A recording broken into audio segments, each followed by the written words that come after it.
Hollywood is dead, and so is movie making as we know it. Dead. Dead ski. Didn't want to bury the lead there. Christopher here. So, of course, I'm going to try and back up that statement, but keep in mind that this is just based on my observations. You may have a different point of view, and that's fine. I'd love to discuss it in the comments. I'm going to make some book recommendations, and I'm going to tell you all about what I've observed and the conversations I've had with people in the industry, both filmmaking industry and professions like IT.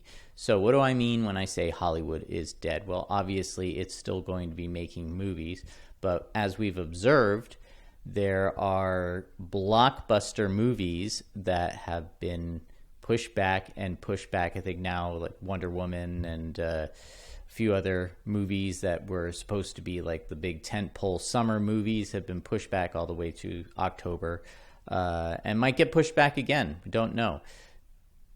The money lost from the Hollywood studios is so astronomical. We're talking billions of dollars have been lost, and these places have a lot of debt. So I was just watching a video the other day that Warner Brothers has probably over $1 billion in debt, and they have all these companies they've acquired that separately have their own debt.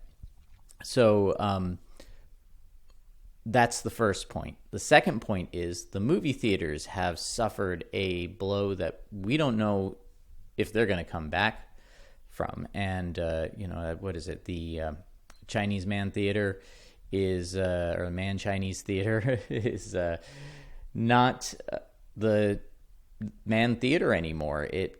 I believe it was bought up by Amazon. So a lot of what I'm seeing is VOD. What we had during COVID is we had an entire nation, the world, who was essentially made to turn to video on demand for their entertainment. That was the only entertainment that we were allowed.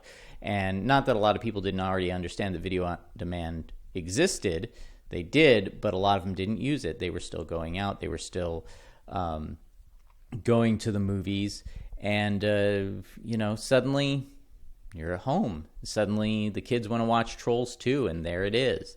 And I mean, it even happened with me. I was already discovering video on demand, but just a world of undiscovered movies were on Amazon or Netflix or Disney Plus.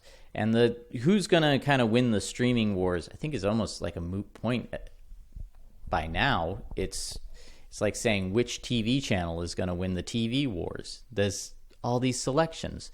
So what does that mean for us independent filmmakers? Well, we have essentially a platform that we've already been using become the central platform. Before it was kind of like, well, you're not movies, you're video on demand. It was always to get into the theaters. I think it's over. We're definitely not going to be seeing any of the blockbuster $250 million movies being made anymore. Maybe never again. I don't know. I mean, never say never, but we are learning all the time to make movies on smaller and smaller budgets, which brings me to the thing that I really want to talk about, and that is the format of filmmaking. I don't even believe that movies, as we know them, are going to exist for much longer. What we're seeing now is we're seeing that it's all about content. Now, content has been a dirty word for a while for filmmakers because they're like, no, I make art. It's not content. I'm not making produce or something like that. Well, we are. We're making intellectual produce. We've found that people need entertainment. We can't live in a vacuum. Art is a kind of food for the soul. It propels our society, our perception of things. And like all produce, there's nutrients. There's, you got your McDonald's or you've got your salad or your fruits and vegetables. Anyway, we're offering a variety of content, and we're competing with a variety of content. What do people want to consume? People love YouTube. I'm a big YouTuber, obviously. I'm not big. I don't have that big of a following, but I'm big into watching YouTube all the time. Other people are video on demand consumers. There are different venues. People are getting their yoga from video on demand. They're getting all sorts of stuff. So if you're a filmmaker, you're competing with all of that now. And, this serialized content, there's series, and there's also constraints lifted. This is a big deal that I want to talk about right now. Okay, the constraints that have been lifted are time constraints. We no longer have to fit our project into the 90-minute time slot. Now, movies have always varied in time, and there was a while there where, with the multiplex being so big, you were getting these 3-hour movies and it wasn't such a big deal. But for the most part, there were so many movies coming in, you needed to stay within that kind of 90-minute time slot. People expected that. Movie theaters weren't showing short films because people didn't want to pay that much money to go and just watch 40 minutes. It's like getting on a ride at Disneyland or something. You wait online all that time and then it's done. But at least you're at Disneyland all day. So also we had the time constraint of the television program. Generally, television is 40 minutes long or 22 to 24 minutes long. And that was to allow for the time slot to be filled and also have those commercial breaks in there so you could get the advertising. Well, an interesting thing that I see is that people are still sticking to that. There's There's a show on Amazon right now, and it's based on, what is it called? Something I don't know, not Into the Unknown, that's Frozen. Essentially, it's based on somebody's sci-fi paintings where he would take these beautiful kind of scenic environments and put technological robots in them. And each episode was about an hour long. And the complaint that I saw was pretty unanimous. It feels about 15 minutes worth of content stretched out over an hour, which is dumb. Why would you do that? Because you feel like you need to hit that time mark? Why? It's video on demand. People watch it anytime they want. They're not, they get their commercial maybe beforehand and then they watch the entire thing, and they'll binge watch it or they'll watch part of it and come back later. It's just not necessary to fill that time slot, nor is it necessary to have a consistent amount of time between each episode of a series. Now, what does this have to do with filmmaking? I don't want to be a television series producer. I want to make a movie. Or maybe you do want to be a television series producer, but you're thinking, where's this going? Well, that's a question I've been asking myself as well. I noticed that there's a new movie out from Shudder called Blood Machines. It's a really colorful, exciting-looking sci-fi movie, and it turns out it's only 50 minutes long. Well, I thought that's great. 50 minutes long. I don't have to wait in line for it. I don't have to pay a big box office fee. I just sign up for Shudder. And it's there. I can watch it and I can enjoy it, and it's done. I'm not feeling gypped because it's not long enough.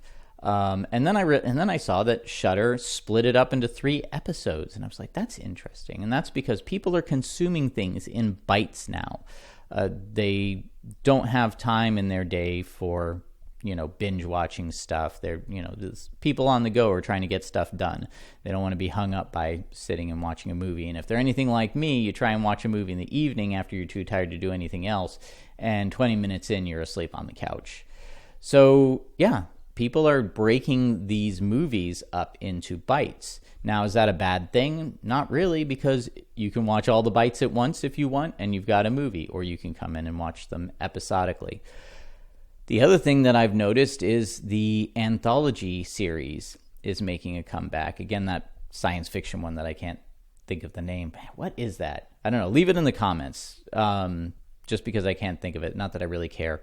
But, you've got these streaming apps like Shudder and Dust.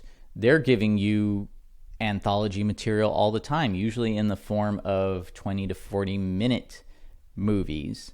And they're doing really well. I think that what we're going to see is a kind of expansion of what we're seeing with shows like Black Mirror, Love, Death, Robots, and some of the other serialized anthology stuff. Of course, the episodic series, my wife loves The Crown, my kids and family and I love Stranger Things. That'll be happening as well.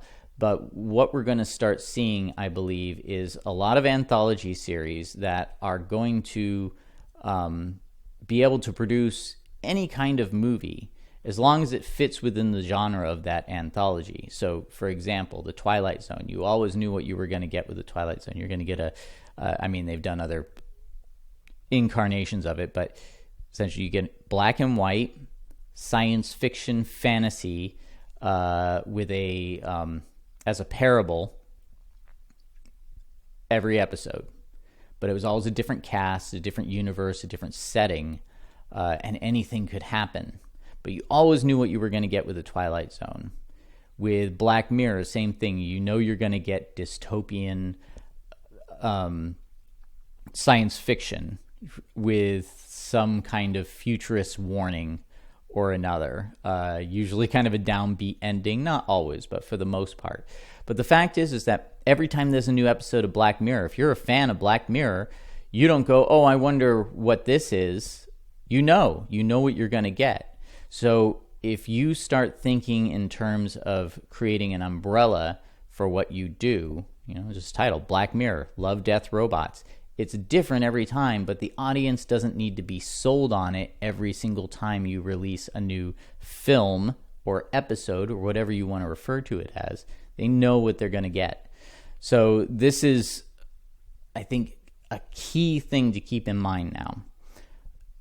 This is what movie making is going to become. It's going to become episodic, but it's still going to be contained, and it's not going to be constrained by assigned time limits, or you have to stretch it out to this amount of time, because in the world of video on demand, it does not matter to the audience.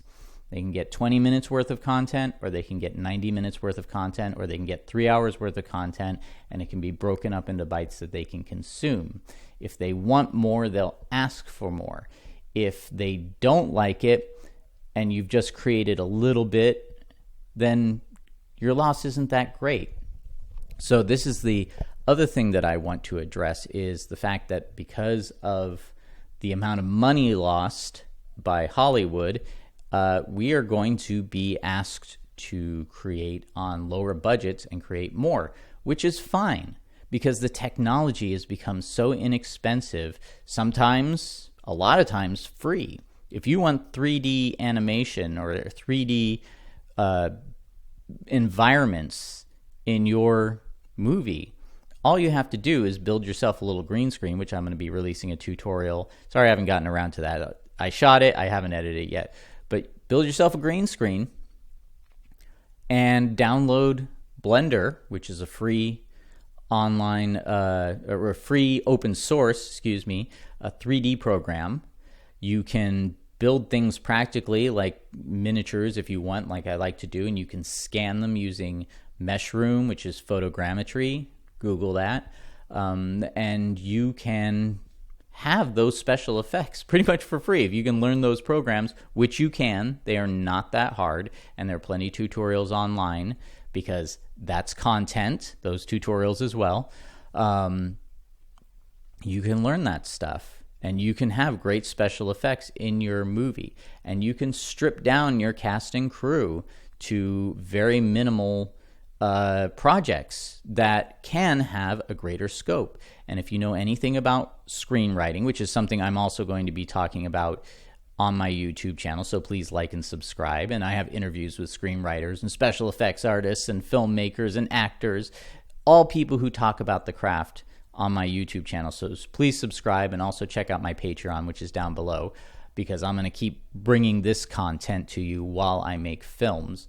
But you can have special effects in your film. You can have an epic scope all within your garage or in a few sets with just a few actors and a small cast and crew.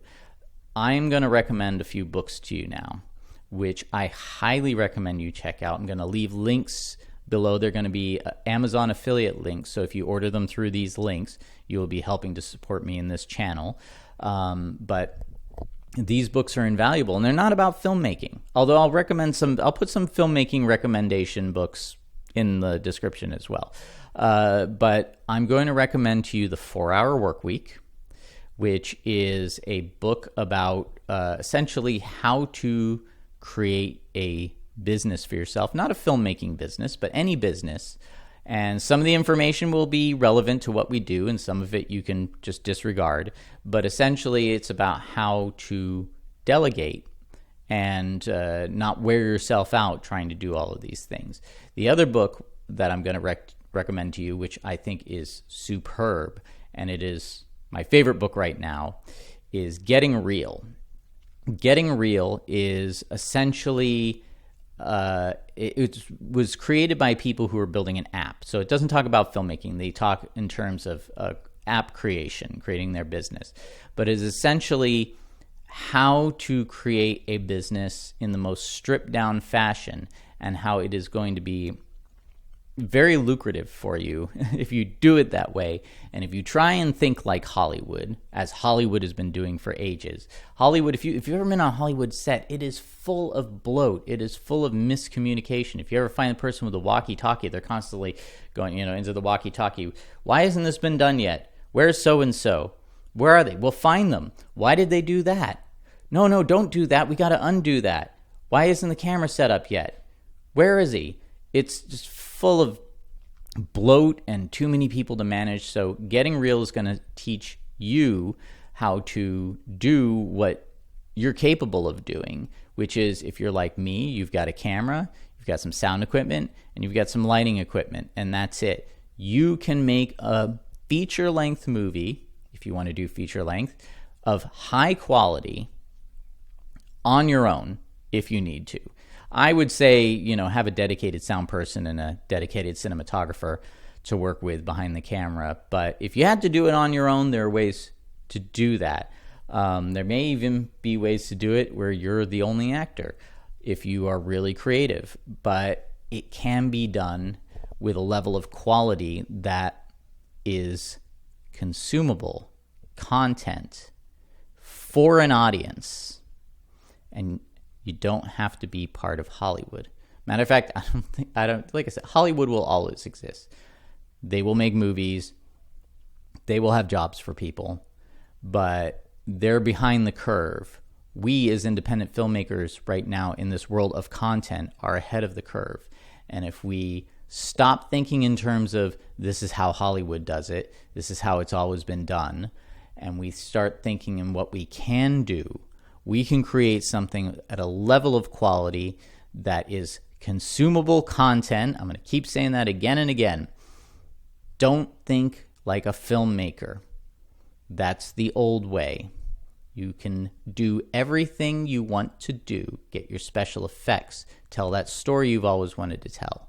If you think in terms of content, forget about getting up there on the big screen. This is the age of consumable content. And if you figure out how to get that content to your audience and have them want to give you money for it, then you will be able to keep doing this and not have to work that day job or drive delivery or all the things that I've had to do throughout the years while I've been trying to achieve this stuff. It's all very possible. Now, last thing I'm going to talk about is, I lost it. It'll come back to me. By the way, tell me what you think about this format, because I keep going back and forth. It's like, do I want to spend all the time to make these videos really professional, or do I want to just kind of sit in front of my cell phone with a good sound and just shoot from the hip? Sometimes you can forget what you're saying in the middle of it, but sometimes stream of consciousness is good. Some of my favorite YouTubers who are very successful are shooting from the hip all the time, which brings me back around to my last point, which I was going to talk to you about. I follow the comic book industry. I'm a big comic book fan, and you're probably going to see some comic book content from me as well. The comic book creators right now who are the most successful, they're all about fulfillment. It's a big thing that I learned making the Quantum Terror. As you may have noticed, the Quantum Terror still isn't out, and that's due to me making some mistakes in terms of just how to keep production flowing. Sometimes you have people who will work for you for free, and I'm very grateful for those people, but the catch is that they have to work on their time, and sometimes they get very busy. So you have to wait for them, and that can hang up your project, which is just, it's a fact of life you have to live with. So I'm going to be figuring out some stuff on how to deal with that with the next project. But what I've noticed, and I had a conversation with another filmmaker, is when it comes to crowdfunding, the big mistake I made with crowdfunding is that I used crowdfunding to get the film made. And, and it takes a long time to get a film made, and stuff happens. I'll try and keep it family friendly here. So I think the name of the game in terms of getting stuff to your audience, not just in terms of crowdfunding, but just getting content to your audience, is audience engagement and fulfillment. Those two things. I'm going to say that again. Audience engagement and fulfillment. Audience engagement is what I'm doing now.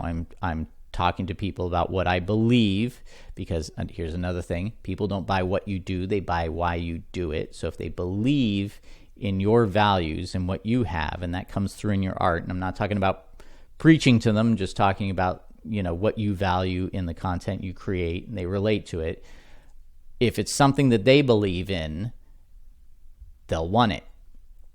But fulfillment is essentially getting it to them in a way that's exciting and giving them always a little bit more than what they anticipated. One of the things that I really want to do with fulfilling my Indiegogo promises, which are taking a lot longer than I wanted them to, is I am working on figuring out how to get more to them than I promised them. It took longer, so I want to get more, but I want to do that every time. So my advice on fulfillment, and I'm going to look into this more and talk more about it, is it was a director, Chris Young. He said, I will never do a crowdfunding campaign for something that isn't done. So I was like, that's fantastic. So here's the thing about a crowdfunding. If you're going to use crowdfunding, see if you can get it done without crowdfunding, but use that crowdfunding to sell, fulfill, to get the Blu-rays created, posters, stickers, magnets, all that stuff that if people get, they love. It comes to them in the mail and they're so excited to get it. And if there's a poster, they put it on their wall, and then they wake up to that poster every day and are reminded that what you do exists. So we're going to talk about that more in another episode. This has gone on longer than I anticipated, but I'm very excited about this stuff. This is an exciting age to be a content creator. And again, not filmmaker. Filmmaker is the old way. There's a lot of filmmaking stuff in content creation. It's very much virtually the same, but you got to start thinking of yourself as a content creator. That's the only way to go. I firmly believe this. So anyway, what are your ideas? Please leave them in the comments. Again, if you order those books, please use the affiliate Amazon links. That helps to support the channel. And let's keep this conversation going, because again, this is an exciting time. Your story can be made, and it can be made in a way that is everything that you imagined. And it can be done in a stripped-down fashion on a budget and delivered to your audience in a way that's exciting to them. So let's go do this. Thanks for watching, everyone. Come back soon. Like, subscribe, notifications. You know the drill if you're on YouTube.